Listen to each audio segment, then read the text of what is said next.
The carriage door slammed shut before Alina could say a single word of protest, and the wheels began to turn on the wet stone road, carrying her away from the only house she had ever known. She pressed her hand against the cold glass window and looked back at the tall iron gates of her aunt's estate, disappearing into the gray morning mist. Just an hour earlier, she had been standing in the drawing room, listening to her own future being decided by two people who barely looked at her while they spoke. "She will go to Ashford Hall by nightfall," her aunt, Lady Beatrice, had said, her voice as sharp and cold as the winter air outside. "The arrangement is final. You will not embarrass this family by refusing." Alina had wanted to scream, to run, to demand answers, but years of living under her aunt's roof had taught her that her voice meant nothing in that house. She was 17 when her parents died in a carriage accident on a rainy road much like the one she now traveled, and from that day, she had been nothing more than an inconvenience to the only family she had left. Lady Beatrice had never once called her daughter, or even dear. She called her the girl, as though Alina did not deserve a name of her own.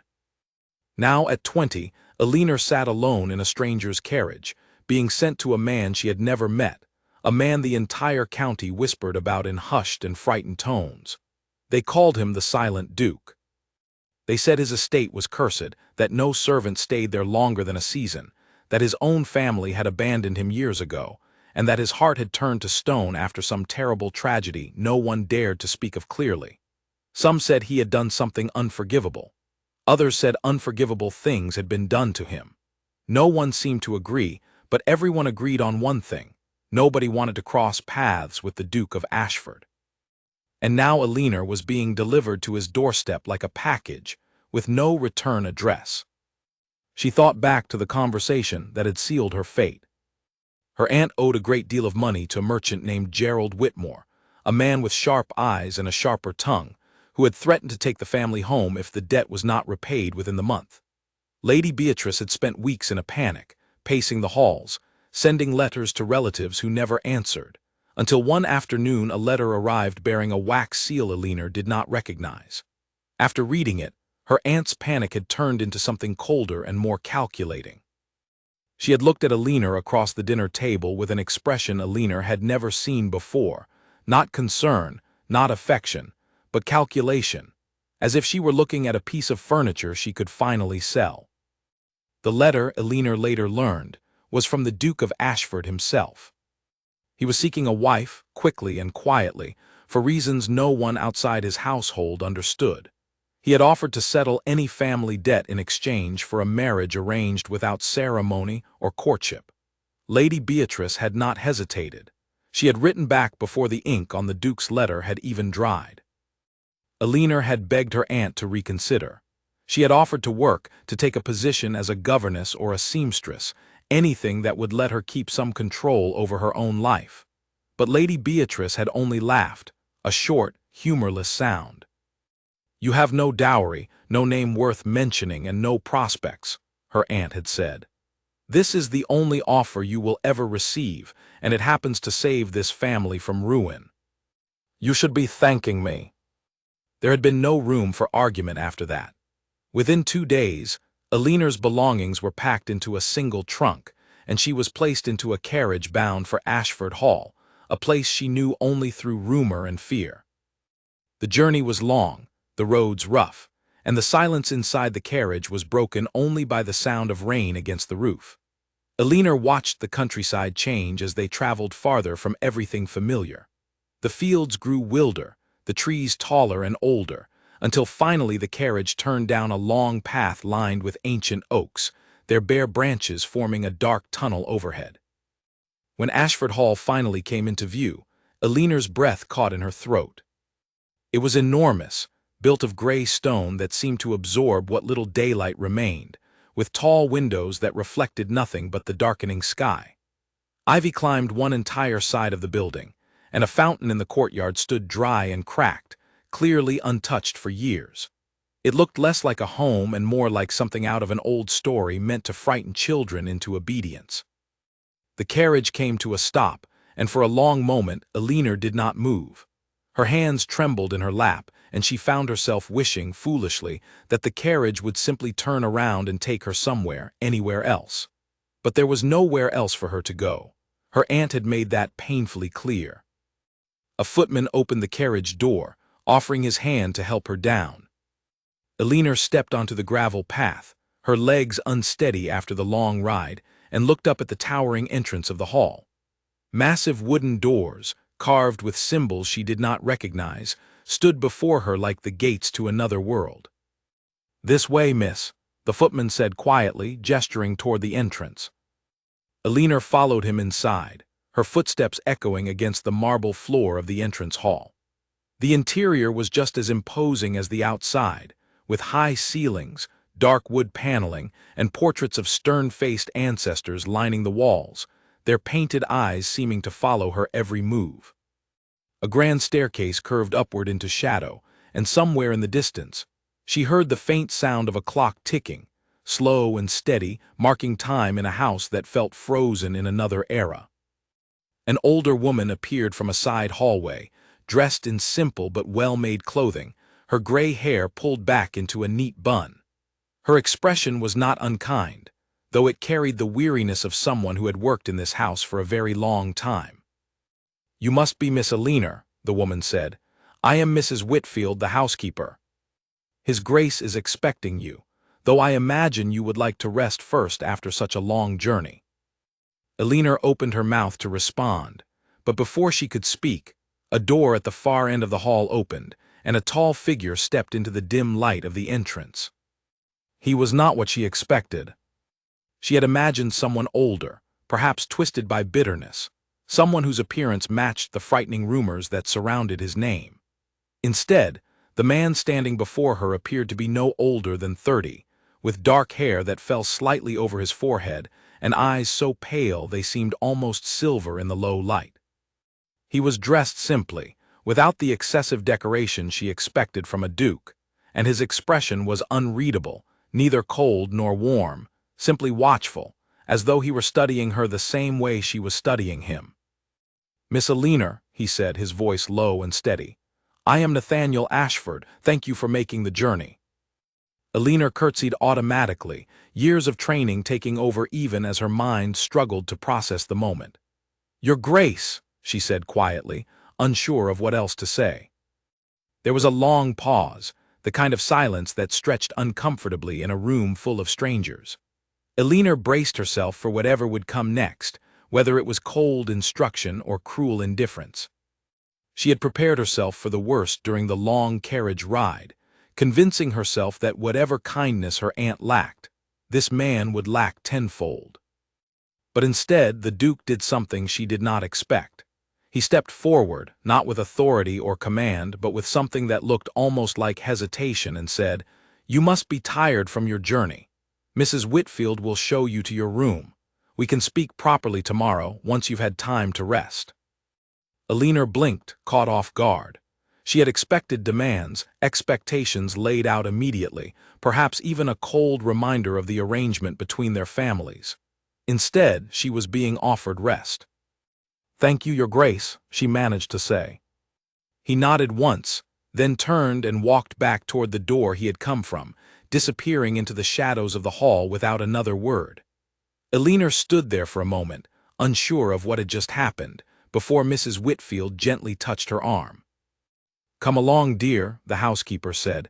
"Let's get you settled." As Elinor followed Mrs. Whitfield up the grand staircase, she could not stop thinking about the brief exchange. Everything she had heard about the Duke painted him as cold, distant, even frightening. But the man she had just met seemed almost careful, as though he too were unsure of how to navigate this strange arrangement they had both been placed into. Her room, when she reached it, was far more comfortable than she expected. A large bed with soft blankets sat near a window overlooking the estate's overgrown gardens, and a fire had already been lit in the small stone fireplace, filling the room with warmth. It was nicer than anything she had been given in her aunt's house, where she had slept in a small room near the servants' quarters despite being family by blood. "If you need anything, simply ring the bell by the door," Mrs. Whitfield said, setting Elinor's trunk down near the wardrobe. Dinner will be brought to your room tonight so you may rest properly. Thank you, Alina said again, still trying to understand the kindness being shown to her. After Mrs. Whitfield left, Alina sat on the edge of the bed and looked around the room, her mind racing with questions. Why had the Duke sought a wife in such a sudden, quiet manner? Why had he chosen her, a woman with no fortune and no family name worth mentioning? And why, despite everything she had heard, did he seem almost gentle in the way he spoke to her? She had no answers, only the strange, uneasy feeling that her life was about to change in ways she could not yet predict. Outside her window, the sun had fully set, and the estate's gardens had disappeared into darkness. Somewhere in the house, she could hear the faint sound of footsteps, slow and deliberate, pacing back and forth in what she assumed was another room. Alina pulled her knees to her chest and stared into the fire, trying to steady the storm of emotions inside her. She thought of her aunt, of the cold way she had been sent away, traded like an object to settle a debt. She thought of the rumors surrounding the man she was now bound to, rumors that painted him as dangerous, unpredictable, perhaps even something worse. And yet, the brief moment she had spent in his presence did not match any of those descriptions. There was something else in his eyes, something Alina could not quite name. It was not cruelty. It was something closer to sadness, buried deep beneath a carefully controlled expression, as though he too carried a weight he did not wish to share with a stranger. As exhaustion from the long journey finally began to overtake her, Alina lay back against the pillows, her mind still turning over the events of the day. Tomorrow she would speak with the Duke properly, and perhaps then she would begin to understand the truth behind the man everyone feared, but no one truly seemed to know. For the first time since leaving her aunt's house, Alina allowed herself a small, cautious thought. Perhaps Ashford Hall was not the prison she had feared it would be. Perhaps, hidden behind its dark walls and quiet corridors, there was something unexpected waiting for her, something she could not yet name, but something that felt, against all reason, like the beginning of a different kind of story altogether. Sleep came slowly, but when it did, it was deeper and more peaceful than she had expected, as though some small part of her already sensed that everything she thought she knew about her new life was about to be proven wrong. Morning light spilled through the tall windows of Alina's new room, and for a moment she forgot where she was. The unfamiliar ceiling above her, the heavy curtains framing the window, the crackle of a fire that had burned low overnight, all reminded her that she was no longer in her aunt's house. She was in Ashford Hall now, bound to a man she barely knew, and the weight of that truth settled over her before she had even risen from bed. A soft knock came at the door, followed by Mrs. Whitfield's familiar voice. "Good morning, Miss Alina. I've brought you breakfast, and His Grace has asked to see you in the study once you are ready." Alina sat up quickly, smoothing her hair with her hands. "Thank you, Mrs. Whitfield. I'll be ready shortly." The housekeeper entered, carrying a tray with tea, bread, and fruit, setting it gently on the small table near the window. She lingered for a moment, glancing at Alina with an expression that seemed almost sympathetic. "I know this must all feel strange to you," Mrs. Whitfield said. "Arriving in a new place, meeting a man you've never spoken with before yesterday. But I have worked in this house for many years, and I can tell you, His Grace is not the man the stories make him out to be." Alina looked up, surprised by the housekeeper's openness. "Everyone in town speaks of him as though he were something to fear." Mrs. Whitfield's expression grew thoughtful, almost sad. "People fear what they do not understand, dear. His Grace keeps to himself, and silence breeds rumor faster than truth ever could. Give him time. That is all I will say." With that, the housekeeper left the room, and Alina found herself alone with her breakfast and her thoughts. She ate slowly, her mind wandering back to the brief meeting from the night before. The Duke's pale eyes, his careful words, the strange gentleness in his voice that did not match anything she had been told to expect. She wondered what she would find when she saw him again, in the light of day, without the shadows of the entrance hall to soften his features. After dressing in one of the simple gowns she had brought from her aunt's house, Alina made her way downstairs, following the directions Mrs. Whitfield had given her toward the study. The hallways of Ashford Hall were quieter in the morning, sunlight streaming through tall windows and illuminating dust that danced lazily in the air. She passed portrait after portrait, each face staring down at her with the same solemn expression, generations of Ashfords who had lived and died within these walls. When she reached the study, the door stood slightly open. Elinor knocked softly before stepping inside. The room was filled with books, shelves stretching from floor to ceiling, packed with volumes that looked as though they had been read many times over. A large desk sat near the window, papers neatly organized across its surface, and behind it stood Nathaniel, dressed in dark clothing that seemed to blend with the shadows of the room. He looked up as she entered, and for a brief moment something flickered across his expression, an emotion Elinor could not quite identify before it disappeared behind his usual composed mask. "Please sit," he said, gesturing to a chair across from the desk. Elinor obeyed, folding her hands in her lap as she settled into the seat. The silence between them stretched for a moment before Nathaniel spoke again. "I imagine you have many questions," he said.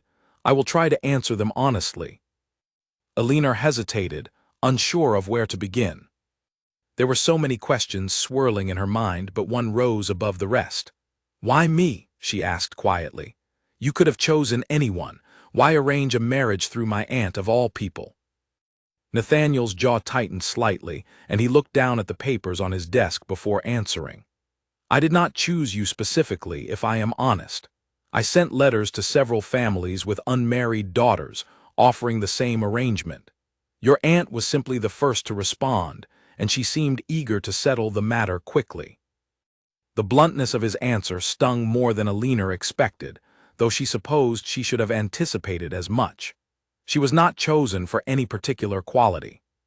She was simply available, convenient, a solution to a problem neither of them had asked to be part of. "I see," she said, keeping her voice steady despite the sting of disappointment. Nathaniel seemed to notice the shift in her expression, because his tone softened slightly when he spoke again. "That does not mean this arrangement must be cold or without respect.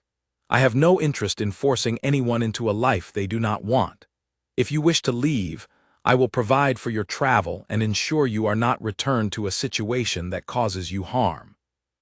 But if you choose to stay, I promise you will be treated with dignity in this house, something I understand you may not have received elsewhere." Elinor studied his face, searching for any sign of deception, but found none.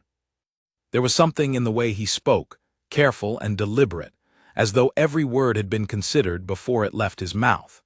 It was so different from her aunt's careless cruelty, and different still from the arrogant tone she had expected from a man holding so much power over her future. "May I ask why you sought a wife in such a sudden manner?" Elinor asked.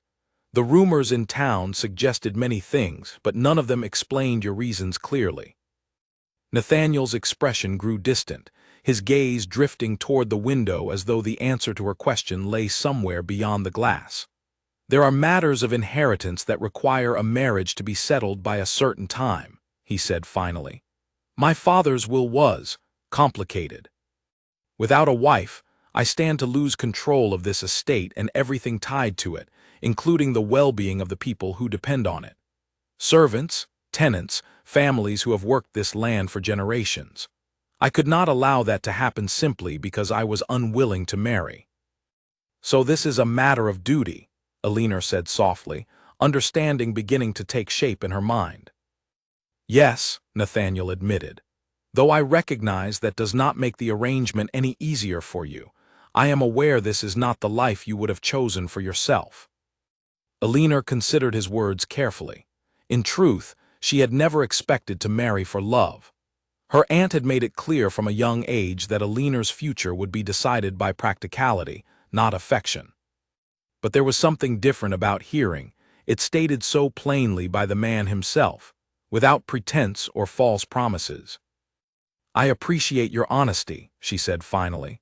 "I have spent most of my life being told what to do without explanation.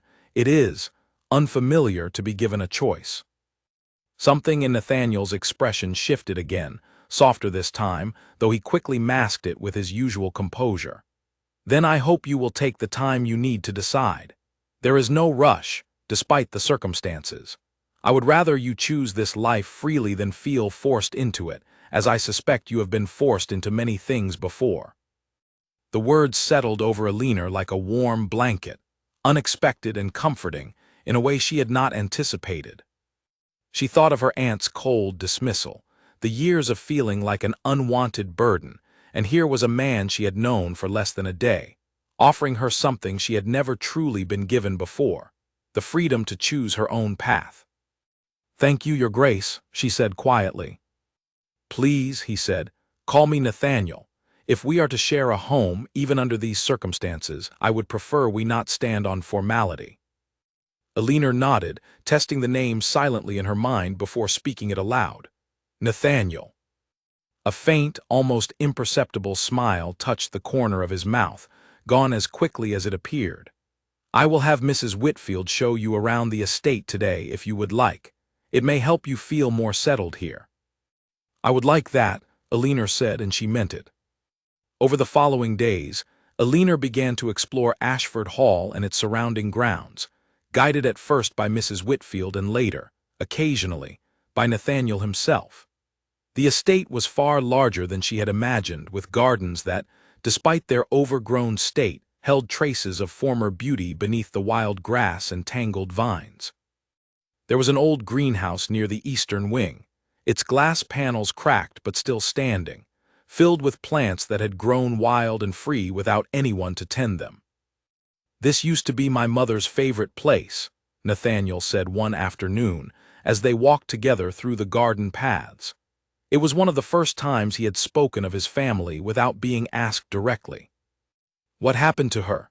Alina asked gently, unsure if the question would be welcome. Nathaniel was quiet for a long moment, his eyes fixed on the overgrown roses climbing along a stone wall. "She passed away when I was young. My father changed after that, became distant, focused entirely on the estate and its legacy. I suppose I inherited more of that distance than I would like to admit." Alina said nothing, sensing that words were not needed in that moment. Instead, she simply walked beside him, allowing the silence to hold space for whatever grief still lingered beneath his composed exterior. It was a small thing, perhaps, but she noticed the way his shoulders relaxed slightly, as though her quiet presence eased some of the weight he carried alone. As the days passed, Alina found herself growing more comfortable within the walls of Ashford Hall. The servants, though initially reserved, began to warm to her presence, offering small kindnesses that reminded her of a life she had almost forgotten was possible. Mrs. Whitfield in particular became something of a confidant, sharing stories of the estate's history, and occasionally, gentle insights into the man Alina was slowly beginning to understand. "He has not smiled properly in years," Mrs. Whitfield confided one evening as she helped Alina prepare for dinner. "Not since his father passed, but I have noticed something different since your arrival, Miss Alina. Small things. The way he lingers at breakfast, hoping you will join him. The way he asks after your comfort, more than he has asked after anyone's in a long while." Alina felt her cheeks warm at the observation, though she quickly reminded herself not to read too much into simple courtesy. This was, after all, an arrangement born of necessity, not affection. And yet, despite her efforts to guard her heart, she could not deny the way her chest tightened whenever Nathaniel entered a room, or the way she found herself looking forward to their quiet conversations more than she cared to admit. One evening, after a particularly long day of exploring the estate's library together, Alina found herself sitting across from Nathaniel in the study, the fire crackling softly between them as rain began to fall outside the windows.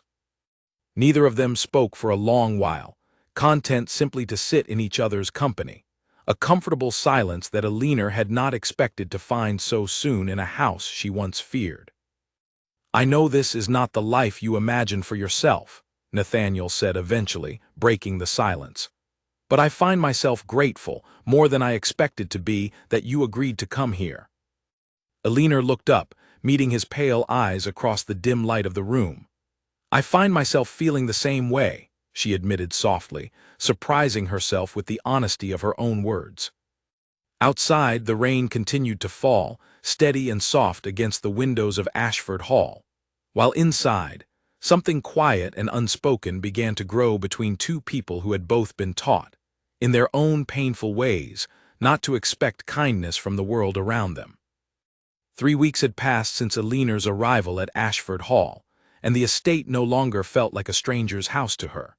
She had learned the creak of every floorboard in the east wing, the exact hour the morning light reached the breakfast room, and the quiet rhythm of a household that had once seemed cold but now felt, in its own careful way, like something close to home. She had also learned more about Nathaniel, though he remained a man who revealed himself slowly, one small piece at a time, as though testing whether each fragment of himself would be met with judgment or acceptance. So far, Eleanor had offered only the latter, and she began to notice how that quiet acceptance seemed to loosen something in him, bit by bit. It was on a cool morning, while walking through the gardens together, that Eleanor decided to ask the question that had been sitting in the back of her mind since her arrival. "The people in town speak of a tragedy," she said carefully, watching his expression from the corner of her eye. "They say something happened here, something that changed you. I don't wish to pry, but I find myself wondering what truth lies beneath all their whispers." Nathaniel's step slowed, and for a long moment Eleanor feared she had pushed too far too soon. But instead of retreating into silence, he let out a slow breath and gestured toward a stone bench beneath an old oak tree. "Sit with me," he said quietly. "I think it is time you heard the truth from me, rather than the distorted version told by people who were never here." Eleanor sat beside him, folding her hands in her lap, waiting patiently as he gathered his thoughts. "5 years ago, I was engaged to a woman named Charlotte," Nathaniel began, his voice steady but distant, as though recounting events that had happened to someone else entirely. "She was beautiful, charming, everything a future duchess was expected to be. I believed foolishly that she cared for me as I cared for her." Eleanor remained silent, sensing that the story needed room to unfold at its own pace. "It was only after our engagement was announced publicly that I learned the truth," he continued. "Charlotte had been involved with another man for months, a family friend named Gerald, who had encouraged the engagement from the beginning, believing he could benefit from my family's wealth through her marriage to me. They intended to drain the estate slowly, using her position as my wife to influence decisions, while continuing their relationship in secret."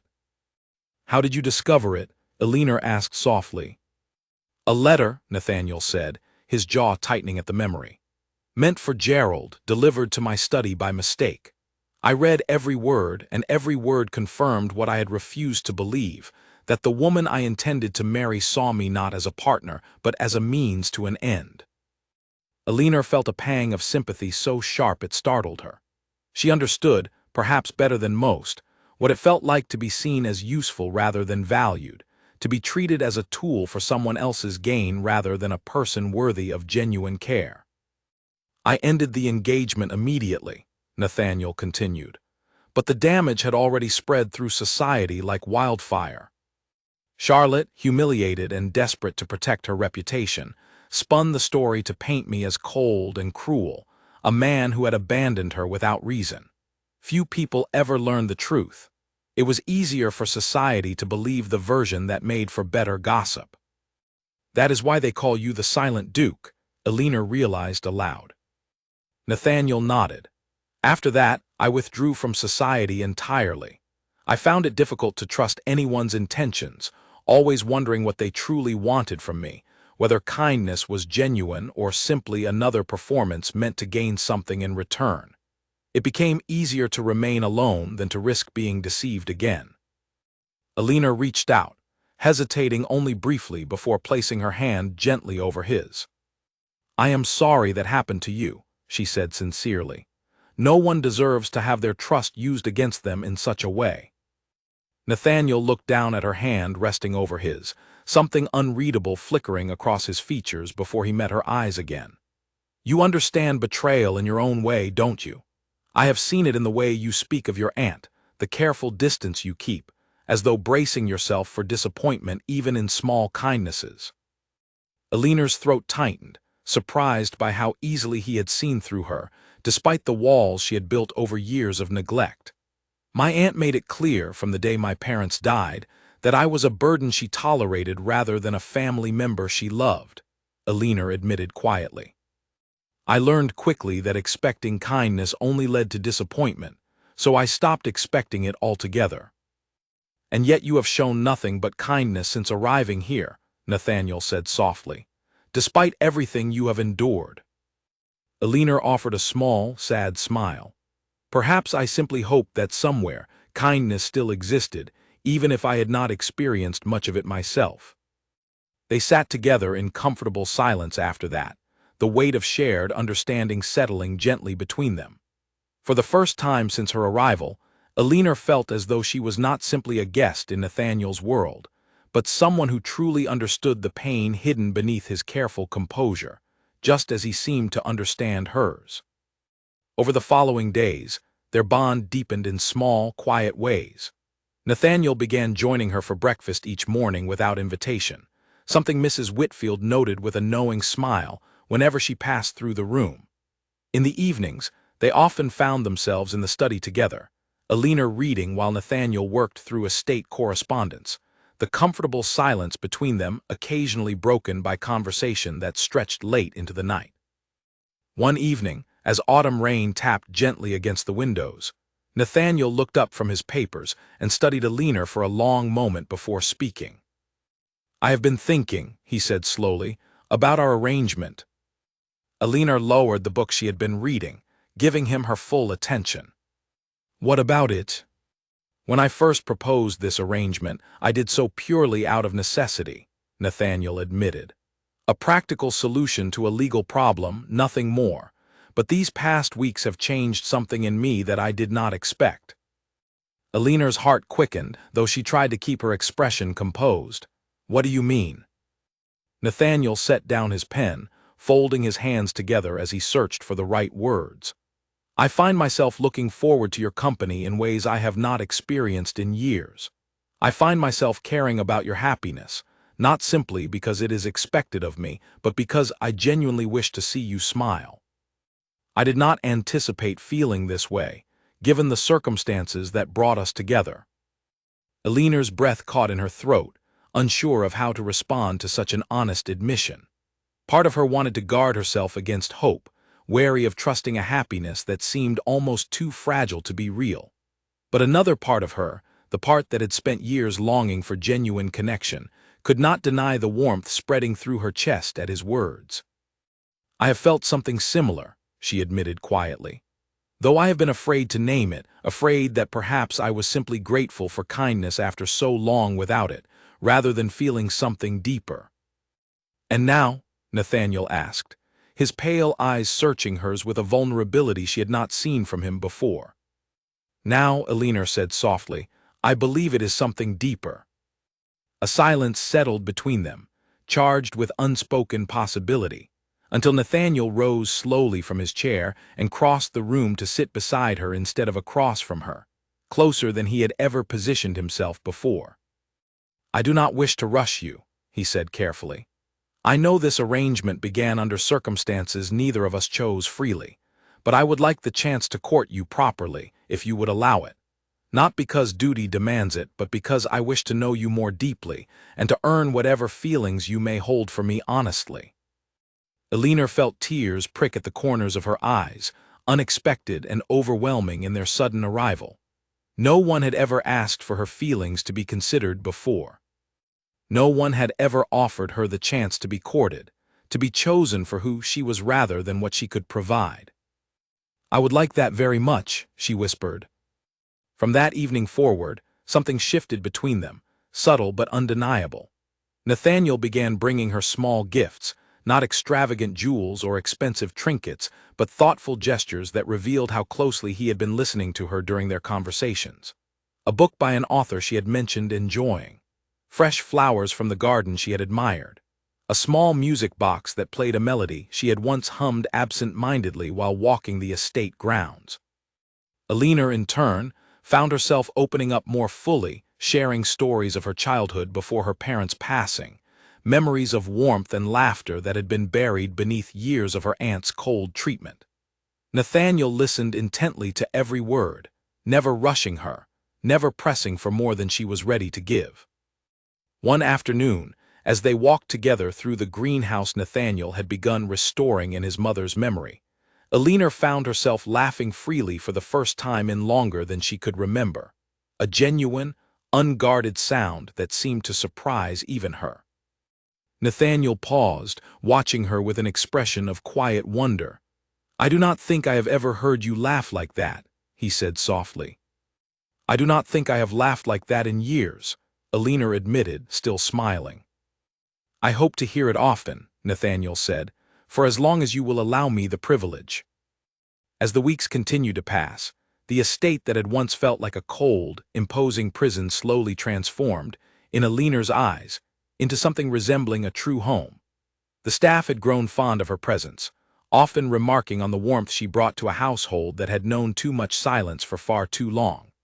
Mrs. Whitfield, in particular, seemed to glow with quiet satisfaction whenever she observed the growing closeness between Alina and her employer.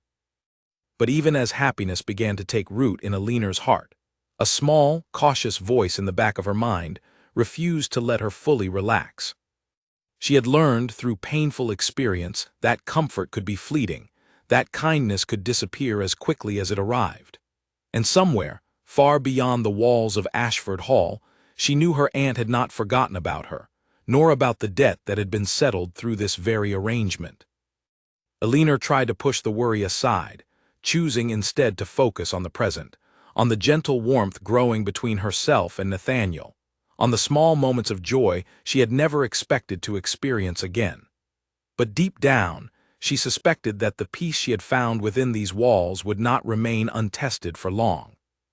The first sign that trouble was approaching came in the form of a letter, delivered to Ashford Hall on a gray Tuesday morning, its wax seal bearing the familiar crest of Alina's family. Mrs. Whitfield carried it into the breakfast room with visible hesitation, placing it beside Alina's plate as though the paper itself might cause harm. "This arrived for you, Miss Alina," the housekeeper said quietly, "from your aunt's estate." Alina felt her stomach tighten the moment she recognized the handwriting on the envelope. She had not heard from Lady Beatrice since the day she left, and the sudden appearance of a letter now, weeks into her new life, filled her with a wariness she could not quite explain. Nathaniel, seated across from her, noticed the shift in her expression immediately. "You do not have to read it now if you are not ready," he said gently. "No," Alina said, steadying her hands as she broke the seal. "I would rather know what she wants." The letter was brief, written in her aunt's familiar, sharp handwriting, each word carrying the same cold calculation Alina remembered from years of living under her roof. "Alina, I trust your new arrangement suits you well, given the circumstances. I write to inform you that I shall be visiting Ashford Hall next week to ensure the terms of our agreement have been properly honored. I expect you to receive me with the gratitude this family deserves, considering the sacrifices made on your behalf. Lady Beatrice." Alina set the letter down, her jaw tightening with a mixture of anger and dread. Sacrifices made on her behalf, as though sending Alina away like an unwanted possession had been some noble act of generosity rather than a cold, calculated transaction to save her own finances. "What does she want?" Nathaniel asked, watching Alina's expression carefully. "She intends to visit," Alina said, struggling to keep her voice steady, "to ensure the arrangement has been honored as she puts it." Nathaniel's expression darkened slightly, though his voice remained calm. "You are under no obligation to entertain her demands, Alina. This is your home now, as much as it is mine." Alina appreciated his words, though the anxiety in her chest did not fully ease. She knew her aunt well enough to understand that this visit was not simply a matter of curiosity. Lady Beatrice never did anything without a purpose, and Alina could not shake the feeling that whatever purpose lay behind this sudden visit would not be a pleasant one. The following days passed in a strange mixture of normalcy and quiet tension. Alina continued her mornings with Nathaniel, her afternoons exploring the estate or reading in the newly restored greenhouse, but a shadow had settled over her happiness. a persistent worry she could not fully shake despite Nathaniel's reassurances. "You seem distracted," Nathaniel observed one evening, as they sat together in the study, the fire casting warm light across the room. "I apologize," Elinor said softly. "I cannot stop thinking about what my aunt might want. She has never visited anyone without expecting something in return." Nathaniel reached across the space between them, taking her hand gently in his. "Whatever she wants, you do not have to face it alone. I will be here, and I will not allow her to treat you as she once did." Elinor squeezed his hand gratefully, drawing comfort from the steady warmth of his presence. It was strange, she thought, how quickly she had come to rely on him, this man who had once been nothing more than a frightening rumor in her mind, now a source of genuine comfort and strength. When the day of Lady Beatrice's arrival finally came, Elinor stood beside Nathaniel in the entrance hall, watching through the tall windows as her aunt's carriage rolled up the long gravel path. Her heart pounded with a mixture of dread and something close to defiance, a feeling she had rarely allowed herself to experience in her aunt's presence before. Lady Beatrice emerged from the carriage dressed in her finest clothing, clearly intent on making an impression befitting her new connection to a duke's household. Her sharp eyes swept across the grand entrance of Ashford Hall with obvious satisfaction, as though she were assessing the value of an investment rather than visiting family. "Elinor," her aunt said, stepping into the entrance hall with a tight smile, "you look well. This arrangement clearly agrees with you." "Aunt Beatrice," Elinor replied, keeping her voice carefully neutral. "I did not expect a visit so soon. I simply wished to see for myself that the terms of our agreement were being properly honored," Lady Beatrice said, her gaze shifting toward Nathaniel with calculated interest. "Your Grace, I trust everything has proceeded to your satisfaction." "Elinor has been a welcome addition to this household," Nathaniel said evenly, his tone polite but firm. "I hope your journey was comfortable, though I confess I am curious about the purpose of this visit beyond simple curiosity." Lady Beatrice's smile flickered slightly at his directness, though she quickly recovered her composure. "Of course, Your Grace. I simply wish to discuss the finer details of our arrangement now that some time has passed. There are matters of family inheritance that may benefit from further discussion, given Elinor's new position." Elinor felt a cold chill settle over her at her aunt's words. She recognized that tone, the careful way Lady Beatrice approached subjects that would ultimately benefit only herself, wrapped in language designed to sound reasonable and even generous. "What matters precisely?" Nathaniel asked, his expression remaining carefully neutral despite the sharp edge that had crept into his voice. "Perhaps we could discuss this privately," Lady Beatrice suggested, glancing pointedly at Elinor. "Anything you wish to discuss regarding Elinor's future can be discussed in her presence," Nathaniel said firmly. "She is not a matter to be settled behind closed doors, Lady Beatrice." "Not any longer." Elinor felt a swell of gratitude at Nathaniel's protective response, a stark contrast to the years she had spent being discussed and decided upon without ever having a voice in her own future. Lady Beatrice's expression tightened, clearly unaccustomed to being denied her preferred method of manipulation. "Very well," her aunt said stiffly. "I had hoped, given Elinor's new position within your household, that perhaps additional support could be arranged for the remaining family members still struggling with our previous debts. It would only be fitting, given the connection now shared between our families." There it was, Elinor thought bitterly, the true purpose behind the visit revealed at last. Her aunt had not come out of concern for her well-being, nor even simple curiosity about the arrangement's success.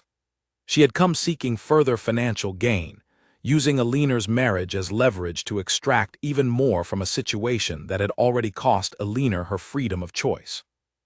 "I see," Nathaniel said slowly, his gaze shifting toward Elinor with an unspoken question in his eyes. Elinor took a steadying breath, gathering courage she had rarely been allowed to express in her aunt's presence before. "Aunt Beatrice," she said, her voice steady despite the nervous energy coursing through her. You already received settlement of the family's debts as part of this arrangement. I fail to understand what additional support you believe is owed. Lady Beatrice's eyes narrowed slightly at Aliner's unexpected boldness. Family looks after family, Aliner. Surely you have not forgotten the sacrifices made to raise you after your parents' passing. Sacrifices, Aliner repeated, a bitter edge creeping into her voice despite her efforts to remain composed. You mean the years I spent being treated as an unwanted burden, reminded daily that I was a financial inconvenience rather than a member of this family. I have not forgotten, Aunt Beatrice. I remember every moment of it clearly. A tense silence fell over the entrance hall, broken only by the soft crackle of the fireplace nearby. Lady Beatrice's composed mask slipped slightly, revealing a flash of something close to anger beneath her carefully maintained exterior. I did what was necessary to keep you fed and sheltered, Lady Beatrice said sharply. Something you seem to have conveniently forgotten now that you enjoy the comforts of a duke's estate. I have not forgotten anything, Aliner said, standing taller than she ever had in her aunt's presence. But I will not be used as a tool for further gain, not any longer. Whatever debt existed between our families was settled the day I left your house.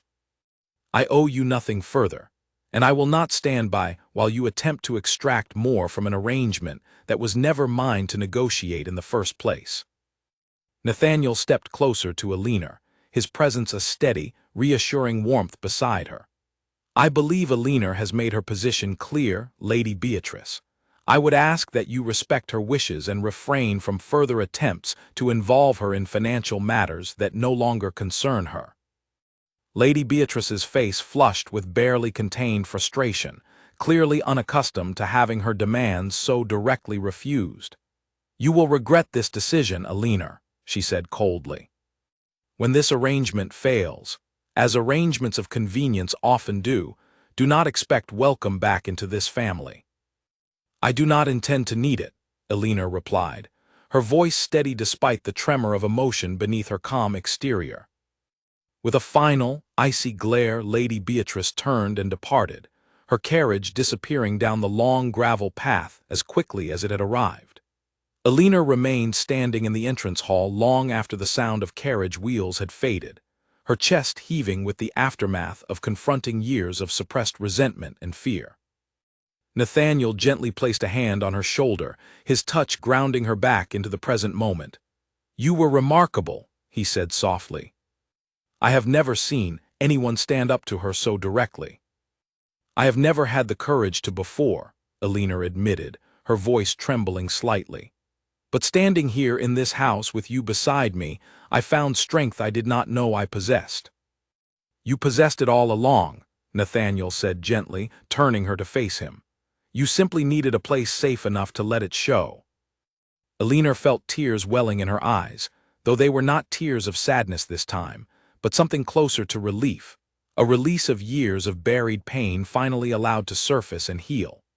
Nathaniel wrapped his arms around her gently, offering silent comfort as she allowed herself, for the first time in longer than she could remember, to fully feel the weight of everything she had endured. Thank you, she whispered against his chest, for standing beside me.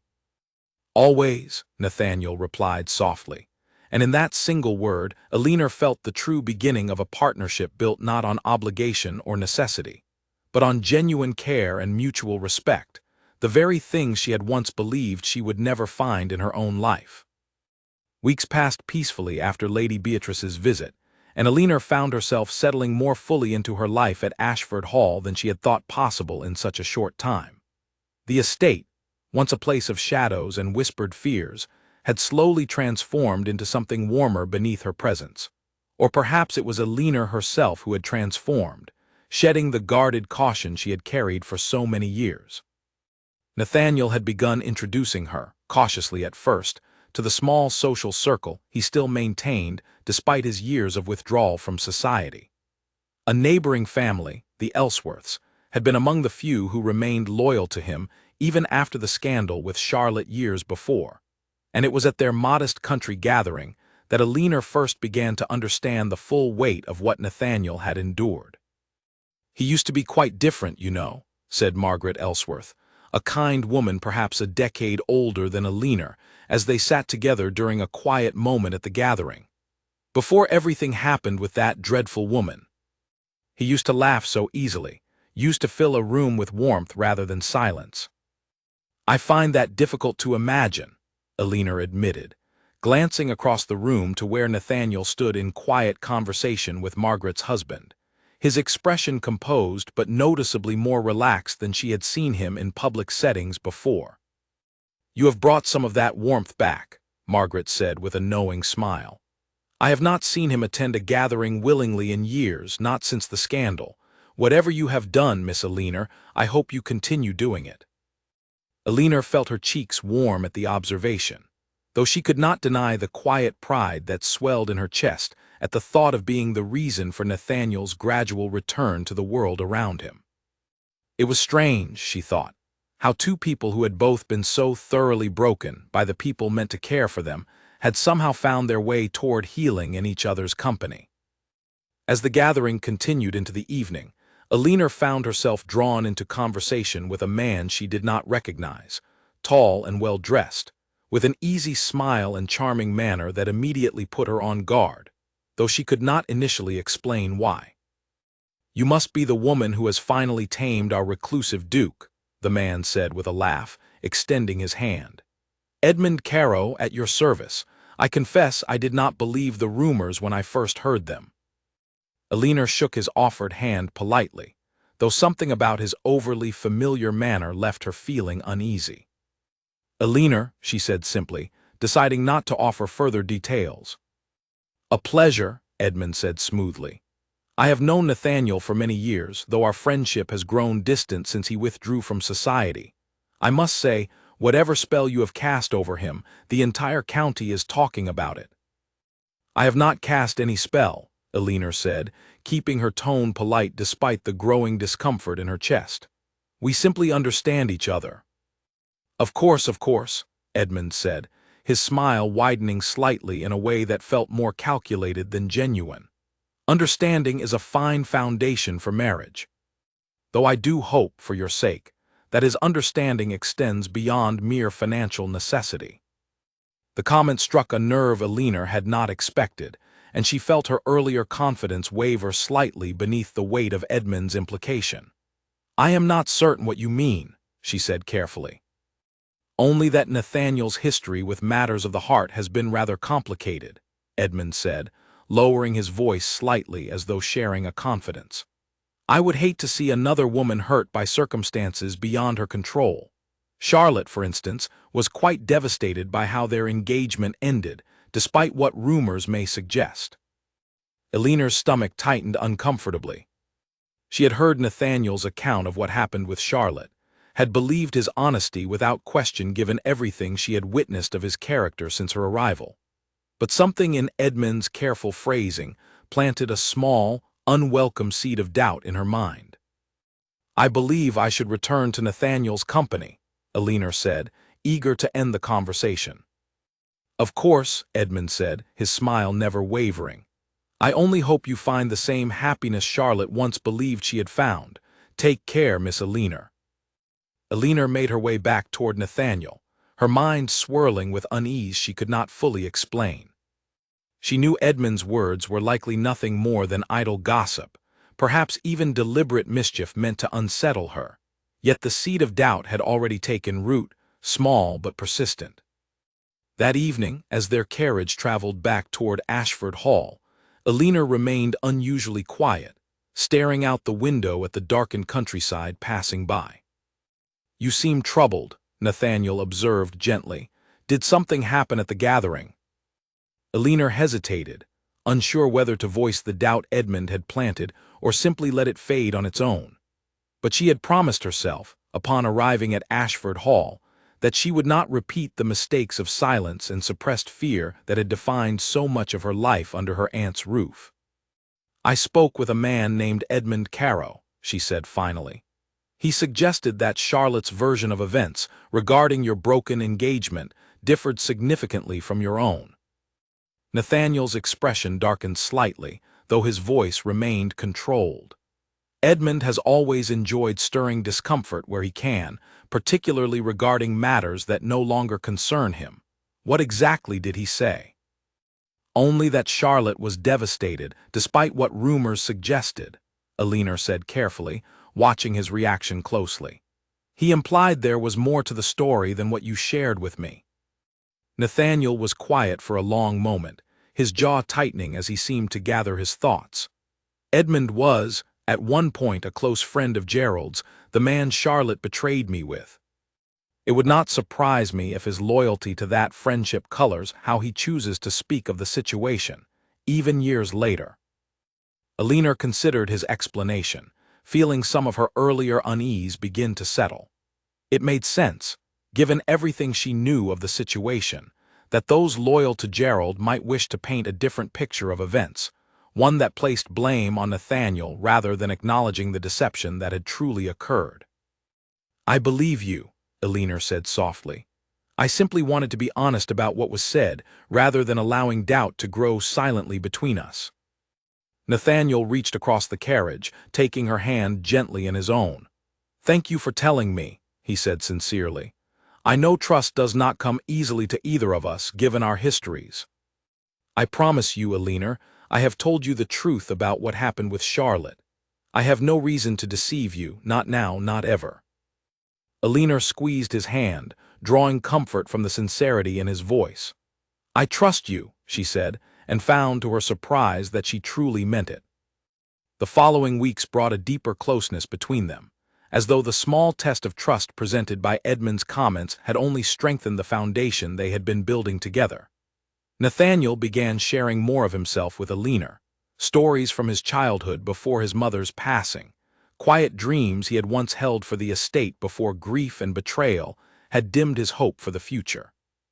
In turn, Elinor found herself opening up more fully than she ever had with anyone, sharing memories of her parents, small moments of joy she had almost forgotten during her years under her aunt's cold care. Nathaniel listened with a patience and warmth that continued to surprise her, never rushing her through difficult memories, always offering quiet support when the weight of the past became too heavy to bear alone.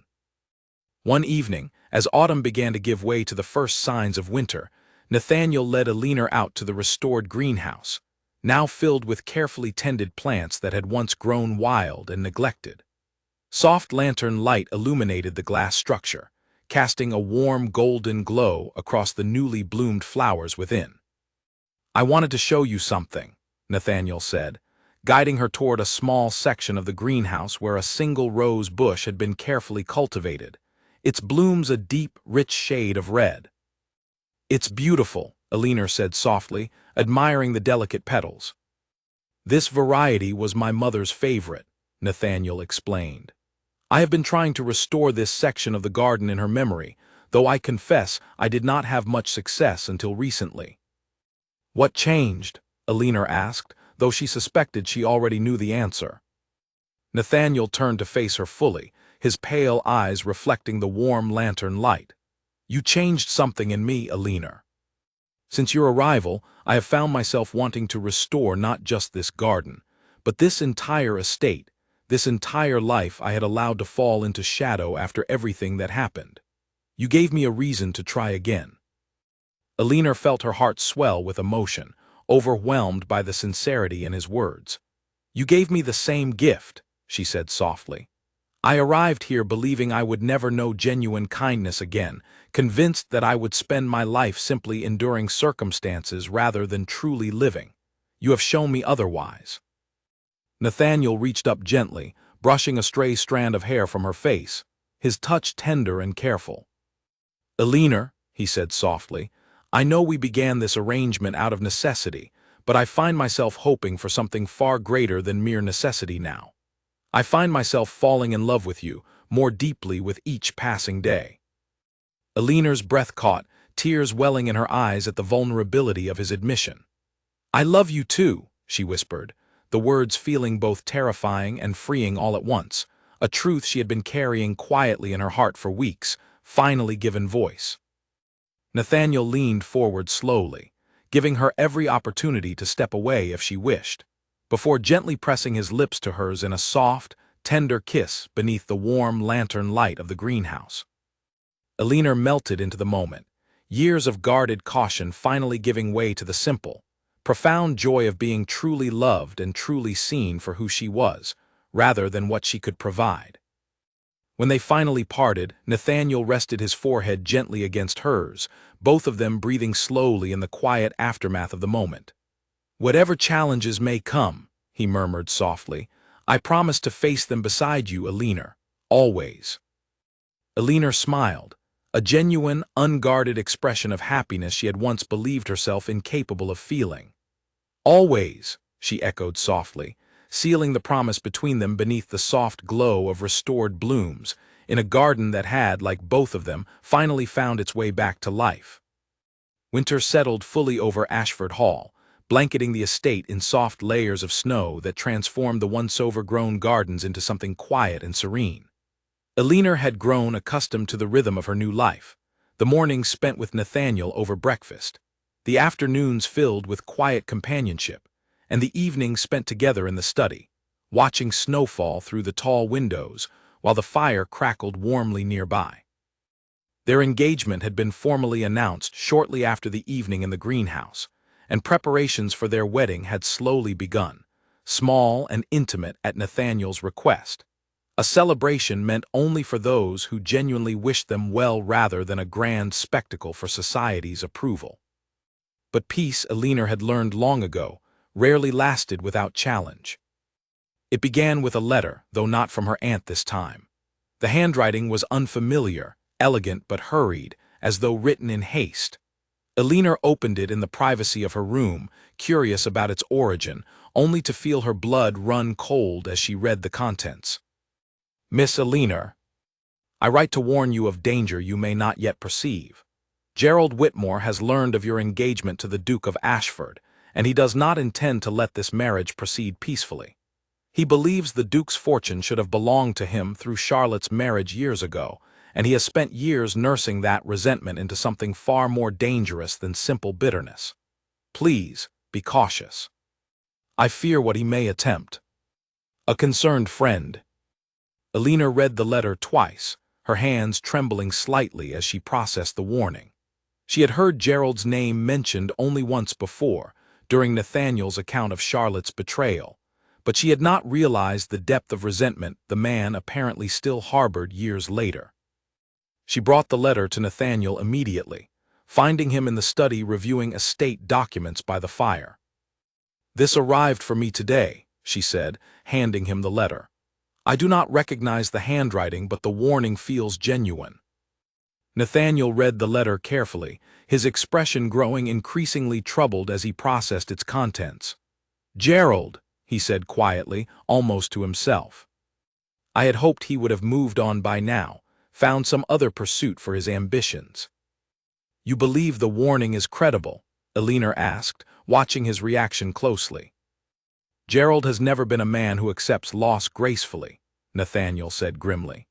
"He lost his chance at this estate's fortune when I ended things with Charlotte, and men like him rarely forgive what they perceive as a personal insult, especially one that cost them so dearly." "What do you think he intends to do?" Elinor asked, unable to keep the worry from her voice. Nathaniel set the letter down, his expression thoughtful and cautious. "I am not certain, but I believe we should take precautions.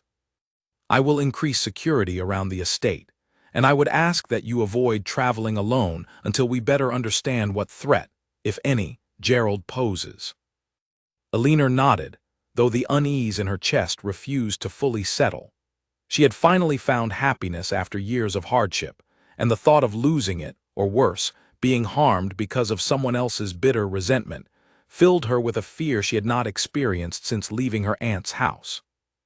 Over the following days, Nathaniel arranged for additional staff to monitor the estate grounds, and Elinor found herself rarely alone, always accompanied by either Nathaniel himself or Mrs. Whitfield whenever she moved through the house or gardens.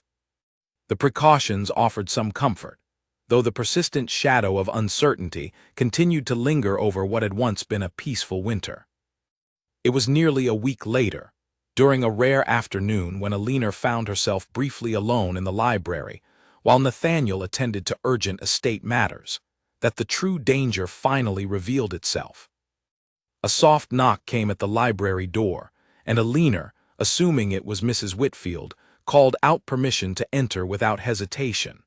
But the man who stepped through the doorway was not Mrs. Whitfield, nor any member of the household staff she recognized.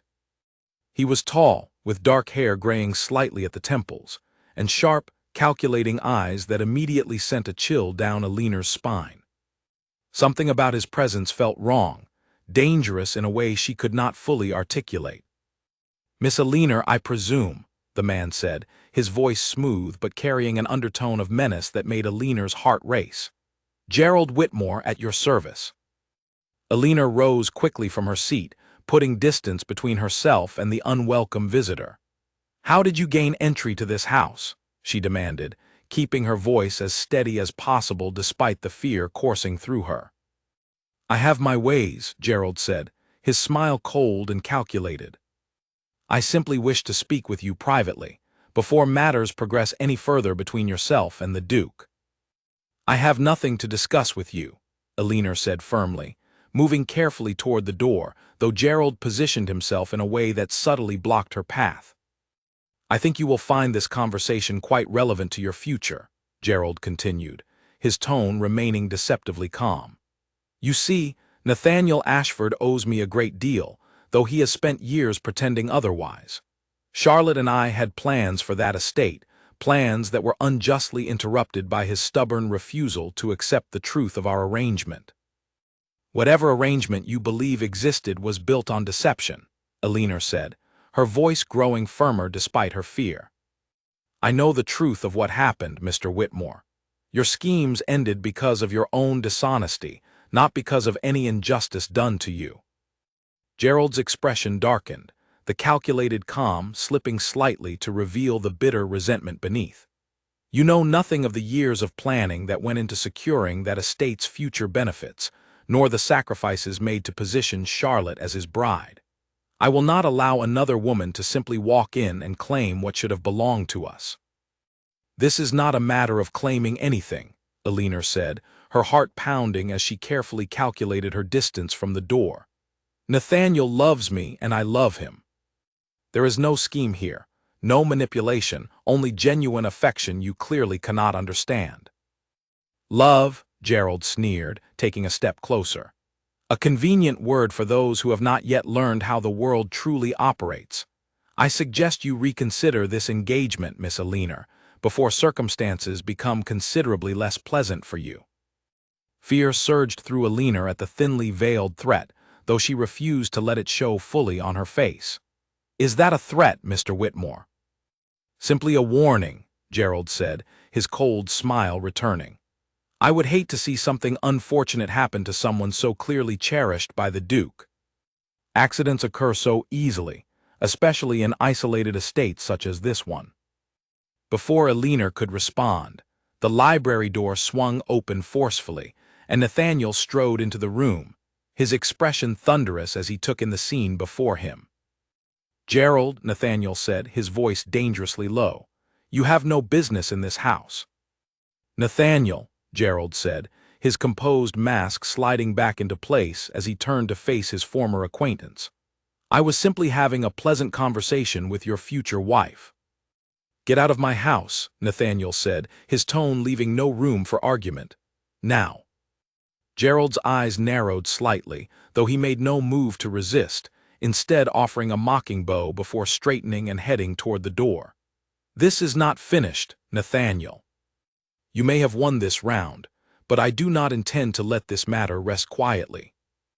As Gerald disappeared through the doorway, Nathaniel immediately crossed the room, pulling Alina into a protective embrace. "Are you harmed?" he asked urgently, searching her face for any sign of distress. "I am unharmed," Alina said, though her voice trembled slightly with the aftermath of fear. "He threatened me, Nathaniel. He spoke of accidents, of unfortunate circumstances." Nathaniel's jaw tightened, fury clear in his pale eyes. "He will not touch you," he said fiercely. "I will ensure this house is fully secured, and I will contact the local authorities immediately." Gerald has crossed a line he cannot uncross by entering my home uninvited and threatening you directly. Later that evening, after local authorities had been contacted and additional security measures put into place throughout the estate, Alina sat curled against Nathaniel's side in the study, still shaken by the day's events. "I am sorry you had to face something so frightening," Nathaniel said softly, holding her close. "I should have anticipated that Gerald might attempt something so bold." "It is not your fault," Alina said, though the lingering fear in her voice remained evident. "I simply did not expect him to gain entry so easily, nor to threaten me so directly." "I will not allow him near you again," Nathaniel said firmly. "I promise you that, Alina." Despite his reassurances, Alina found sleep difficult that night, Gerald's cold, calculating threats echoing repeatedly through her mind. She understood now, more clearly than ever, that the happiness she had found at Ashford Hall was not without its dangers, that the shadows of Nathaniel's past continued to reach into their present in ways she had not fully anticipated. The following days brought increased vigilance throughout the estate, guards posted at every entrance, and careful monitoring of anyone approaching the property. Nathaniel rarely left Alina's side, his protective instincts fully engaged after Gerald's brazen intrusion into their home. But even amid the heightened tension, Alina found herself grateful, in a strange way, for the clarity Gerald's threat had provided. It had shown her, undeniably, the depth of Nathaniel's love and commitment to her safety, a stark contrast to the indifference she had experienced under her aunt's care for so many years. "I will not let fear control our happiness," Alina said firmly one evening, as they sat together reviewing the increased security measures Nathaniel had implemented throughout the estate. "Gerald wants to disrupt what we have built together, but I refuse to allow him that power over us." Nathaniel looked at her with clear admiration, pride evident in his expression despite the tension of recent events. "Your strength continues to amaze me, Alina.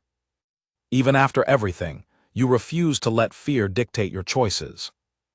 "I learned that strength from watching you rebuild your own life after betrayal," Alina said softly.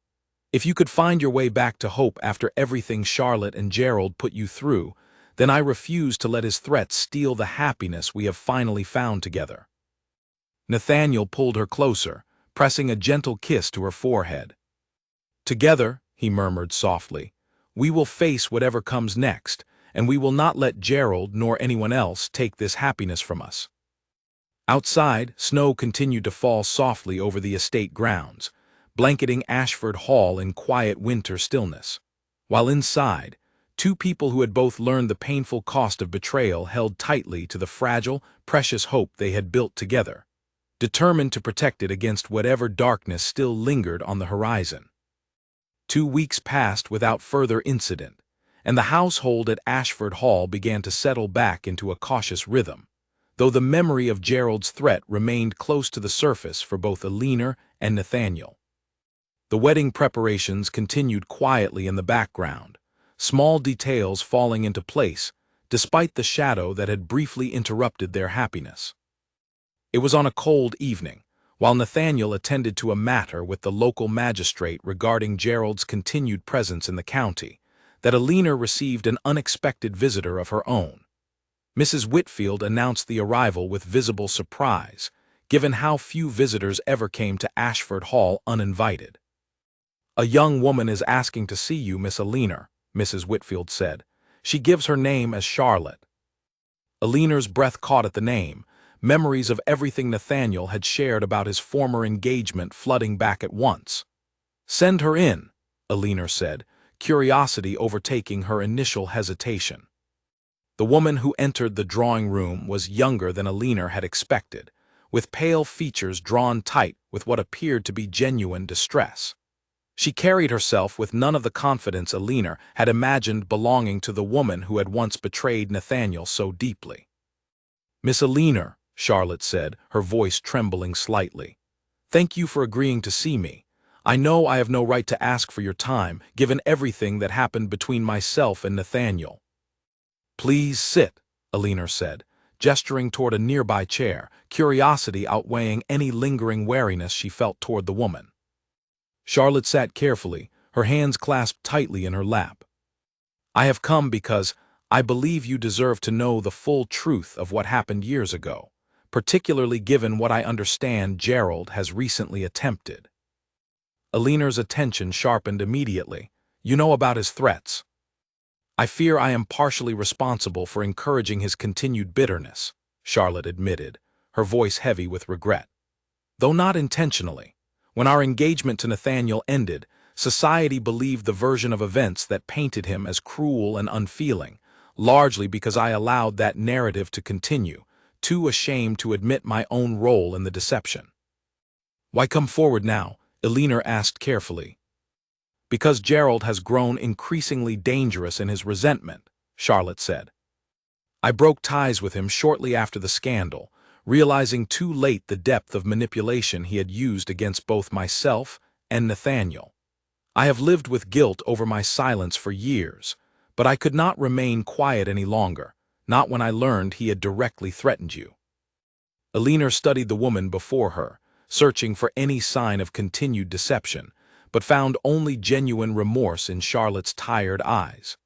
"What can you tell me that might help protect Nathaniel and myself from further danger?" "Gerald has always believed the Ashford estate rightfully belonged within his reach, through whatever means necessary," Charlotte explained. "When our plan with Nathaniel failed, he did not simply move on, as I foolishly believed at the time.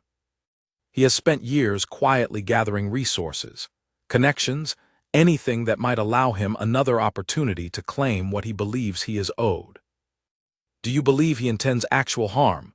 Alina asked, her voice tightening with renewed fear. Charlotte hesitated before answering. "I believe Gerald has grown desperate enough to consider actions he once would have dismissed as beneath him.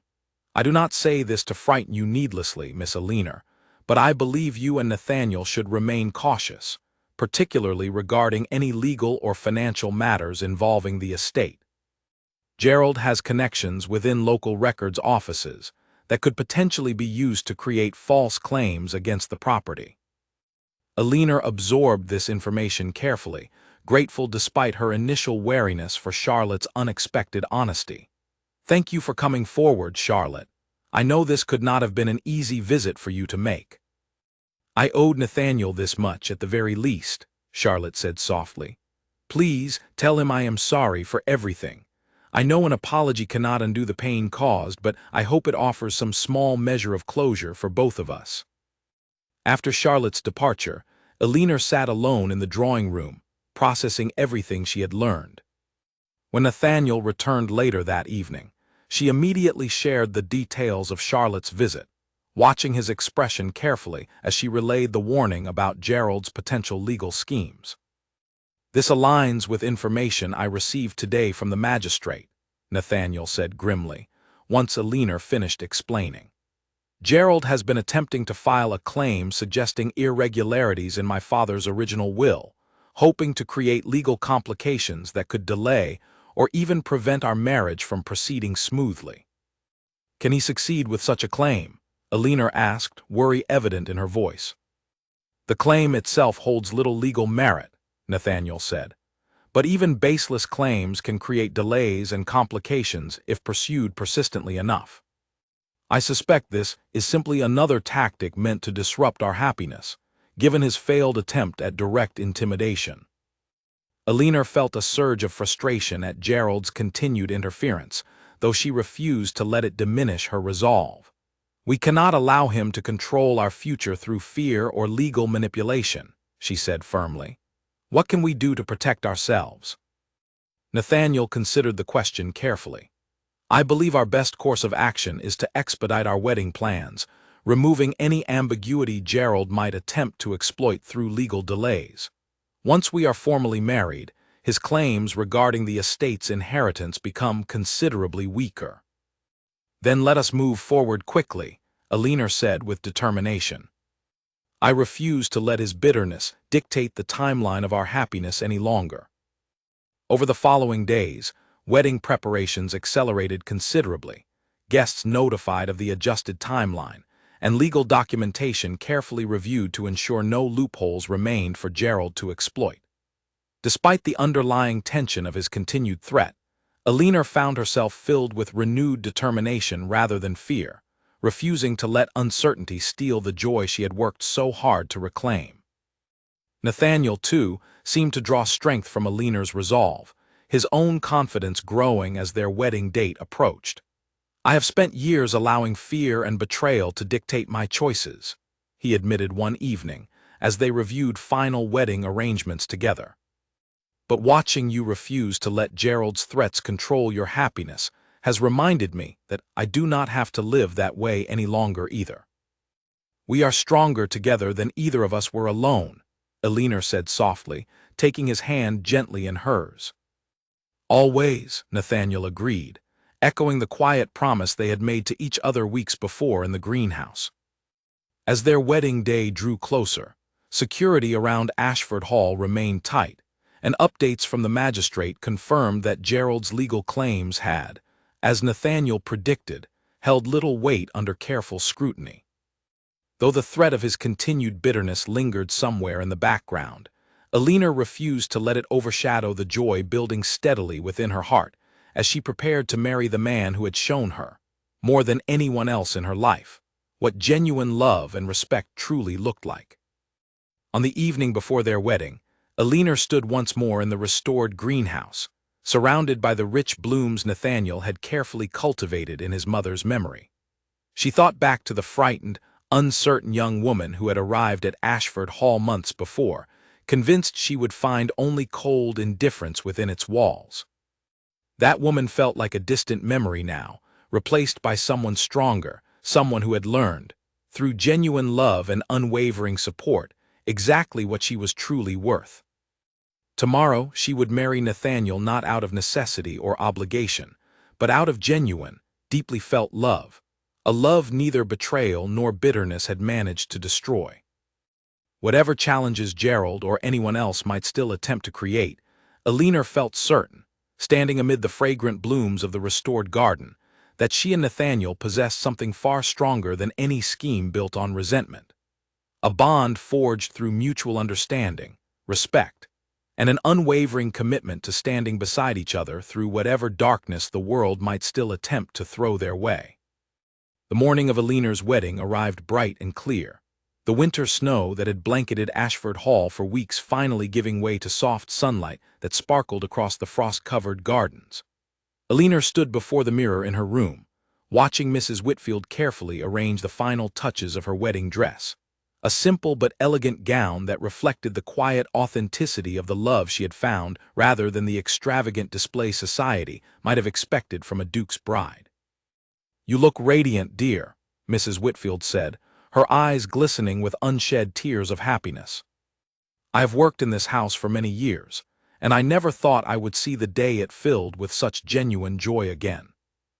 "Thank you, Mrs. Whitfield," Alina said softly, emotion tightening her throat as she studied her reflection, "for everything you have done, not just today, but since the very first day I arrived here, frightened and uncertain of what awaited me. You brought the light back to this house, Miss Alina," Mrs. Whitfield said warmly. "That is a gift I do not believe any of us will ever forget." A soft knock interrupted the moment, and Mrs. Whitfield opened the door to reveal Charlotte standing hesitantly in the hallway, dressed simply, her expression carrying a mixture of hope and lingering uncertainty. "I hope it is not inappropriate for me to be here," Charlotte said quietly. "I only wish to offer my sincere congratulations before the ceremony begins." Alina felt a swell of unexpected warmth toward the woman who had once caused Nathaniel so much pain, but who had also shown genuine courage in coming forward with the truth when it mattered most. "Thank you for coming, Charlotte," Alina said sincerely. "And thank you again for your honesty weeks ago. It meant more than you may realize." "I am simply glad Nathaniel has found happiness he truly deserves," Charlotte said, her voice thick with emotion. "After everything, I could not be more relieved to see him finally at peace." As Charlotte departed to take her place among the small gathering of guests, Alina allowed herself a final moment of quiet reflection before making her way toward the estate's modest chapel, where Nathaniel waited for her beneath simple, elegant decorations of winter greenery and soft candlelight. The ceremony itself passed in a blur of quiet joy, vows exchanged not out of obligation or necessity, but out of genuine, deeply felt love that had grown steadily since the frightened first meeting between two strangers months before. As Nathaniel slipped a simple gold ring onto Eleanor's finger, his pale eyes shining with unmistakable emotion, Eleanor felt the final remnants of fear and uncertainty she had carried for so many years finally dissolve completely, replaced by a warmth and security she had once believed impossible to find. "I promise to cherish you," Nathaniel said softly during his vows, "not out of duty, but out of genuine love that grows stronger with each passing day.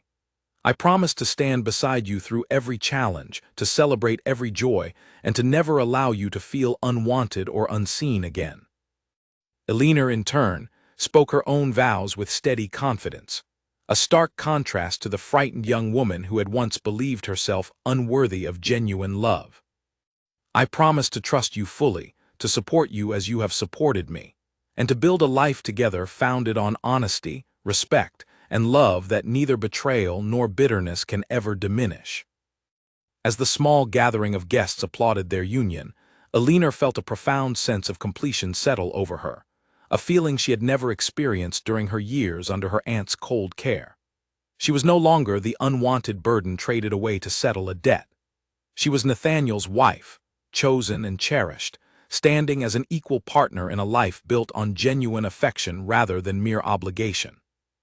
The celebration that followed was modest but joyful, filled with warmth and laughter that echoed through halls that had known too much silence for far too long.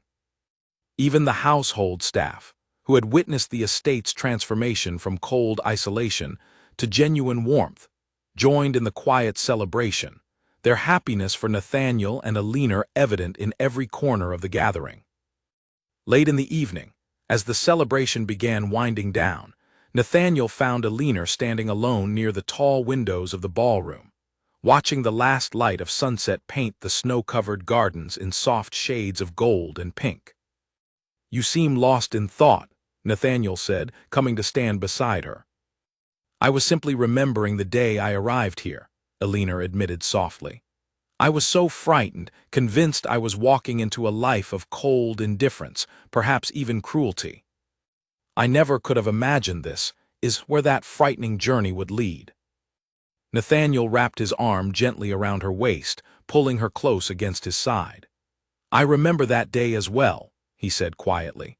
"I remember thinking how brave you appeared, despite the fear I could see clearly in your eyes. I did not expect, given the circumstances that brought us together, to fall so deeply in love with the woman standing before me." "Nor did I," Eleanor admitted, resting her head against his shoulder. "But I am endlessly grateful that we did." Word soon arrived, through the local magistrate, that Gerald had finally abandoned his legal pursuits entirely, recognizing the futility of continuing his claims now that Nathaniel and Eleanor's marriage had been formally and legally established. Whether out of exhaustion or genuine acceptance of defeat, Gerald quietly left the county altogether, taking with him whatever bitter resentment had fueled his prolonged campaign against their happiness. Lady Beatrice, upon learning of the marriage's successful completion, sent no further correspondence, apparently accepting that whatever leverage she once believed she held over Eleanor's future had finally, and permanently, disappeared. Eleanor felt no sadness at her aunt's continued silence, having long ago made peace with the reality that genuine family was found not through blood alone, but through the people who chose to offer love and respect freely, without condition or expectation of gain. As winter gave way slowly to the first signs of spring, Ashford Hall continued its quiet transformation, gardens blooming fully for the first time in years, hallways filled with warmth and laughter that had once seemed impossible within its walls. Eleanor often found herself walking through the restored greenhouse, admiring the rich blooms Nathaniel had cultivated in his mother's memory, now flourishing fully alongside the genuine happiness both of them had built together. "I used to believe this house was cursed," Nathaniel admitted one afternoon, as they walked together through the fully restored gardens, spring flowers blooming vibrantly around them. I believed I was destined to live out my life in isolation, punished somehow for trusting the wrong people with my heart. And now, Elinor asked softly, threading her fingers through his. Now I believe this house was simply waiting, Nathaniel said, his pale eyes filled with quiet contentment.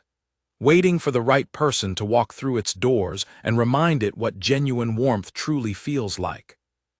Elinor smiled, leaning into his side as they continued their walk through the gardens that had, like both of them, finally found their way back to life. The frightened young woman who had once been traded away to settle a debt no longer existed. In her place stood a woman who had found genuine love, genuine respect, and a home built not on obligation, but on the quiet, steady foundation of two people choosing, every single day, to stand beside each other through whatever challenges life might still bring. Their story, born from cruelty and desperation, had transformed into something neither of them could have imagined during those first uncertain days at Ashford Hall, a testament to the truth that even the coldest circumstances could give way to genuine warmth, when two wounded hearts finally found in each other the safety, respect, and love they had both been searching for all along. A full year passed since Elinor and Nathaniel exchanged their vows beneath the candlelight of the estate chapel, and Ashford Hall had transformed so completely that visitors who had known the estate during its years of silence often remarked they scarcely recognized the place. The gardens bloomed brilliantly each season, the halls echoed with laughter rather than solemn silence, and the household staff, once weary from years of serving a grieving, isolated household, now moved through their days with genuine warmth and purpose. Elinor had taken on new responsibilities within the estate, working alongside Nathaniel to restore not only the physical grounds, but also the relationships with tenants and neighboring families that had grown distant during his years of withdrawal. She found unexpected fulfillment in these efforts, visiting tenant families personally, listening to their concerns, and ensuring the estate's resources were used to genuinely improve their circumstances rather than simply maintaining appearances for society's benefit. "You have a gift for this," Nathaniel observed one afternoon, as they returned from visiting a tenant family whose modest farmhouse had recently been repaired at the estate's expense. "The tenants speak of you with such genuine affection. I have never seen this estate held in such high regard by the people who depend on it. I simply remember what it felt like to be overlooked and undervalued," Elinor said softly. "I do not wish anyone connected to this estate to ever feel that way, not while it is within my power to prevent it." Their partnership continued to deepen with each passing season, built on the foundation of mutual respect and understanding they had established during those first uncertain months together. Nathaniel, once known throughout the county as the Silent Duke, had become a figure of quiet respect and admiration, his transformation from isolated grief to genuine warmth a testament to the healing power of authentic love. It was during the following spring that Elinor discovered she was expecting their first child, news that filled Ashford Hall with renewed joy and anticipation. Nathaniel's reaction, when Elinor shared the news, revealed a depth of emotion she had rarely witnessed from him even during their most intimate moments together. "A child," he said softly, his voice thick with wonder as he gently placed his hand over her still flat abdomen. "I never allowed myself to imagine this possibility, not during those years of isolation. I believed happiness of this magnitude was simply not meant for me." "You deserve every bit of this happiness," Elinor said, covering his hand with her own. "Our child will grow up surrounded by genuine love, something neither of us fully experienced during our own childhoods." As Elinor's pregnancy progressed, the entire household seemed to embrace the anticipation with genuine excitement.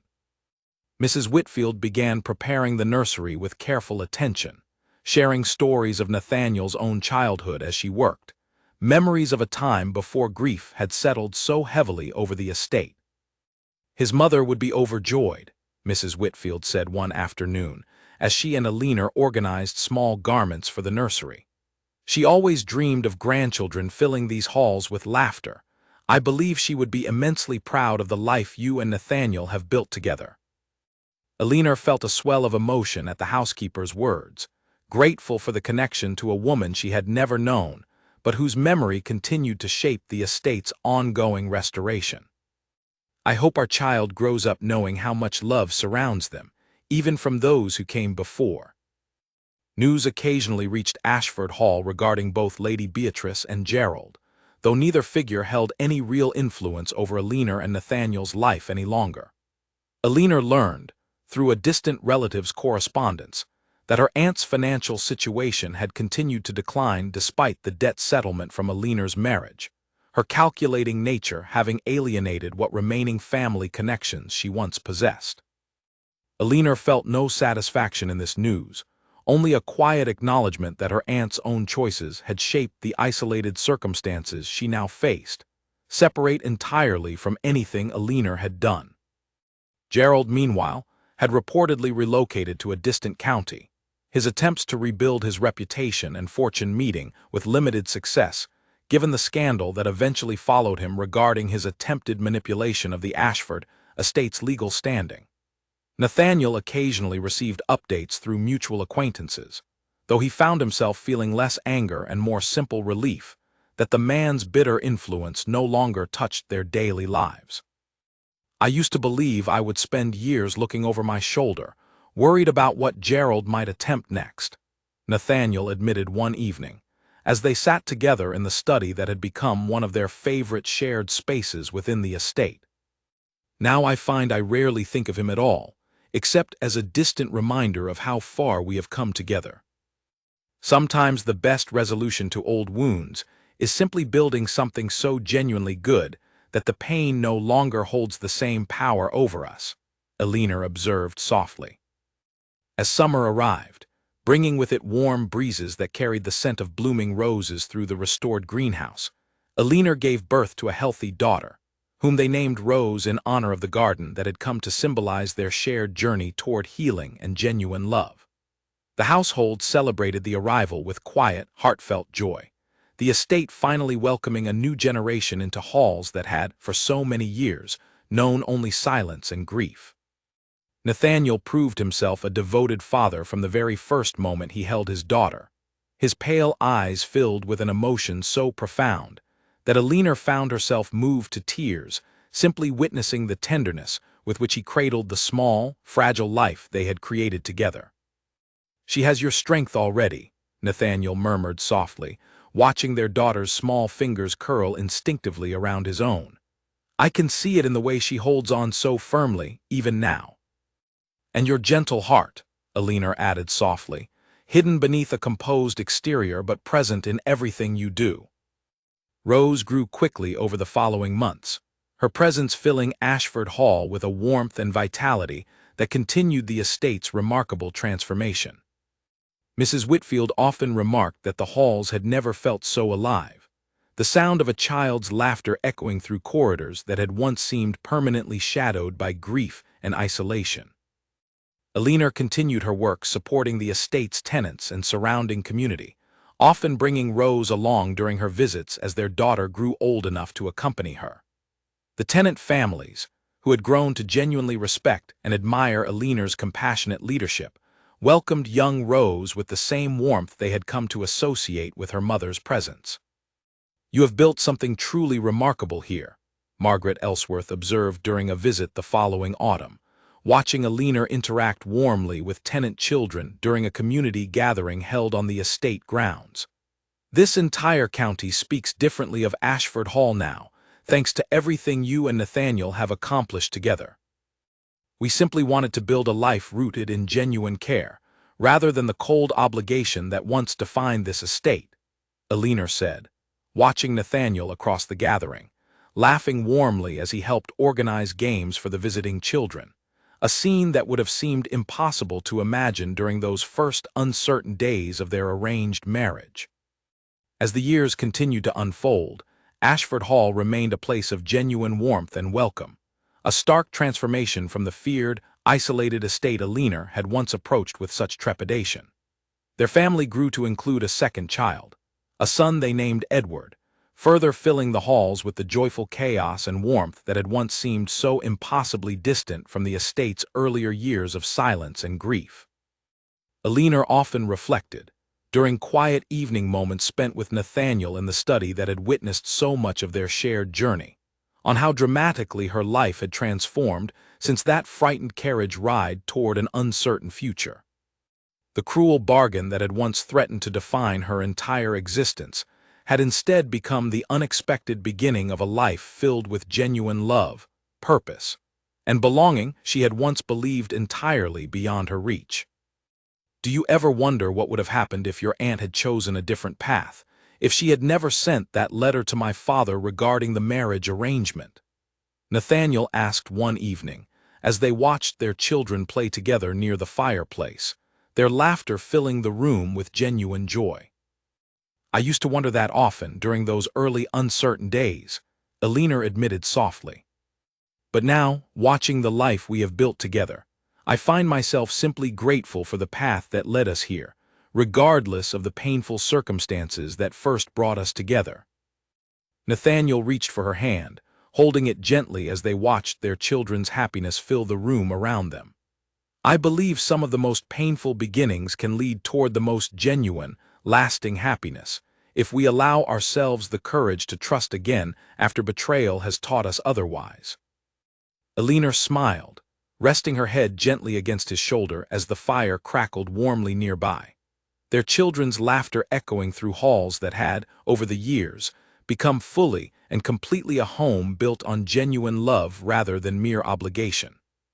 The frightened, uncertain young woman who had once been traded away to settle her aunt's debts had long since transformed into a woman who understood deeply and completely her own worth, her own strength, and the genuine, lasting happiness that could emerge even from the coldest and most desperate of beginnings.